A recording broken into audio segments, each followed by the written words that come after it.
അല്ല, അത് ചെയ്തത് കോടതി അതായത് ന്യൂറോ പരിശോധന നടത്തിയിട്ടാണ് ആ സർട്ടിഫിക്കറ്റല്ലേ ഹാജരാക്കിയത്.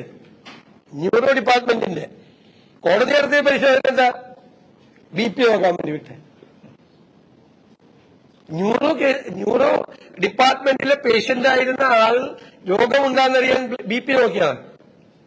BP നോക്കിയപ്പോ യഥാർത്ഥ BP 160 ആയപ്പോ അത് എഴുതാൻ വേണ്ടി ഡോക്ടർ പോയപ്പോ RMOയെ സ്വാധീനിച്ച്, ജനറൽ ആശുപത്രിയിൽ RMO ഇവരെല്ലാം ഇതിൽ കൂട്ടിരിക്കുകയാണ്. എന്നിട്ട് രണ്ടാമത് കുറച്ചുകൂടി വെള്ളം കൊടുത്ത് കുറെ കൂടി കഴിഞ്ഞിട്ട് എടുത്താൽ മതി എന്ന് പറഞ്ഞു. അപ്പൊ വീണ്ടും 150 BP. എന്നിട്ട് നോർമലായി എഴുതി RMO സ്വാധീനിച്ചിട്ട് എഴുതിയാണ്. എന്ത് തോന്നിവാസമാണ് നടക്കുന്നത്. അപ്പൊ കേരളത്തിലെ സംസ്ഥാന യൂത്ത് കോൺഗ്രസ് പ്രസിഡന്റിനെ ജയിലിൽ അടയ്ക്കുന്നതിന് വേണ്ടി കന്റോൺമെന്റ് SHOയെ കൊണ്ടുള്ള അഭ്യാസം വേറെ, RMOയെ വരെ സ്വാധീനിച്ച് മെഡിക്കൽ സർട്ടിഫിക്കറ്റ് വരെ വ്യാജമായിട്ടുണ്ടായിരുന്നു. ആ മെഡിക്കൽ സർട്ടിഫിക്കറ്റാണ് വ്യാജം. RMOയെ സ്വാധീനിച്ച് ജനറൽ ആശുപത്രിയിൽ നിന്ന് കൊടുത്തത് യഥാർത്ഥ BP പോലും കാണിക്കാതെ.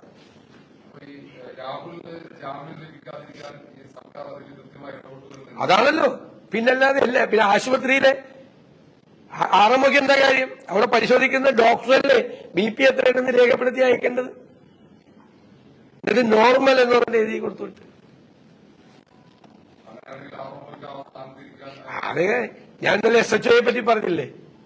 SHO, RMO ഇവരെല്ലാം അധികാരം ദുരുപയോഗിക്കുകയാണ്. ഒരു സമരം ചെയ്തതിനാണ് കാണിക്കുന്നത്. എത്രയോ സമരം ചെയ്ത ആളുകളാണ് ഇവർ കേരളത്തിൽ. എത്രയോ അക്രമ സമരങ്ങൾ നടത്തിയ ആളുകളാണ്. ട്രാൻസ്പോർട്ട് സമരം നടത്തി ബസ്സിലുണ്ടായിരുന്ന 4 പേരെ കത്തിച്ചളഞ്ഞ ആളുകളാണ് ഇവര്. ബസ്സില് ട്രാൻസ്പോർട്ട് ബസ്സിലുണ്ടായിരുന്ന 4 പേരെ ബസ്സിന് തീ കൊളുത്തി ട്രാൻസ്പോർട്ട് സമരത്തിൽ കത്തിച്ചളഞ്ഞ ആളുകളാണ് ഇവർ. അവരുടെ പിന്മുറക്കാരാണ് ഈ കാണിക്കുന്നത്. ഉറപ്പായിട്ട് ചെയ്യുമല്ലോ. ഒരാളെയും ഞങ്ങൾ വെറുതെ വിടില്ല. ഒരാളെയും, ഒരു ഉദ്യോഗസ്ഥനെയും വെറുതെ വിടില്ല. നിയമവിരുദ്ധമായി നടപടിയെടുത്ത എല്ലാവരുടെയും പുറകെ ഞങ്ങളുണ്ടാവും. നിയമപരമായ നടപടികളുമായി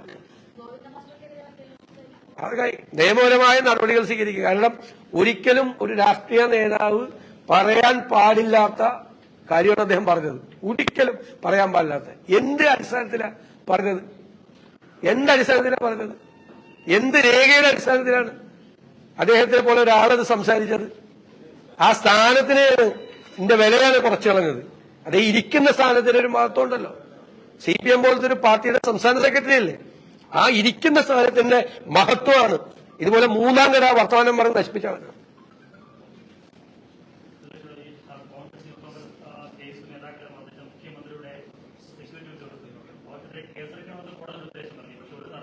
ഞാൻ പറഞ്ഞല്ലോ എല്ലാം. ഞാൻ പിന്നെ ഇത് കഴിഞ്ഞ ദിവസം പറഞ്ഞത് ആവർത്തിക്കായിരുന്നിട്ടാണ്. മുഖ്യമന്ത്രിയുടെ കൂടെയുള്ളവർക്ക് നോൺ ബെയിലബിൾ ഓഫൻസ് എടുത്തിട്ട് അവര് പോലീസ് സ്റ്റേഷനിൽ പോലും ഹാജരാകാതെ ആഭ്യന്തരമന്ത്രിയുടെ അപ്പുറം ഇപ്പുറം നടക്കുകയാണ്.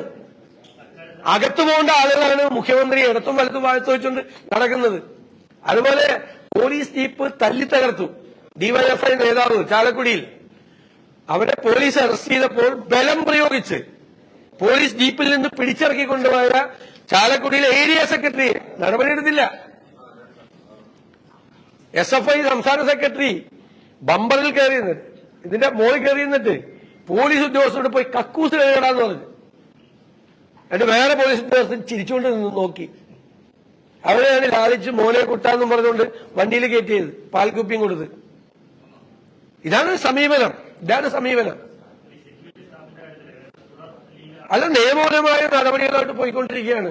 ഒരു സംശയ കാര്യത്തിലില്ല. അപ്പോ ഈ കേരളത്തിന്റെ മുഖ്യമന്ത്രി ആഭ്യന്തര വകുപ്പിന്റെ ചുമതലയുള്ള മുഖ്യമന്ത്രി തന്നെ പരസ്യമായ നിയമലംഘനം നടത്തുകയാണ്.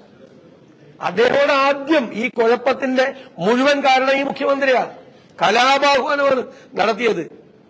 വധശ്രമം നടത്തിയ കേസിൽ ഇനിയും അത് തുടരണം എന്ന് പറഞ്ഞ് കലാപാഹ്വാനം നടത്തിയത് കേരളത്തിന്റെ മുഖ്യമന്ത്രിയാണ്. അതിന്റെ തുടർച്ചയാണ് ഇതെല്ലാം. ഇതിനെല്ലാം ഞങ്ങൾ ഉത്തരം പറയിക്കും, ഒരു സംശയം വേണ്ട.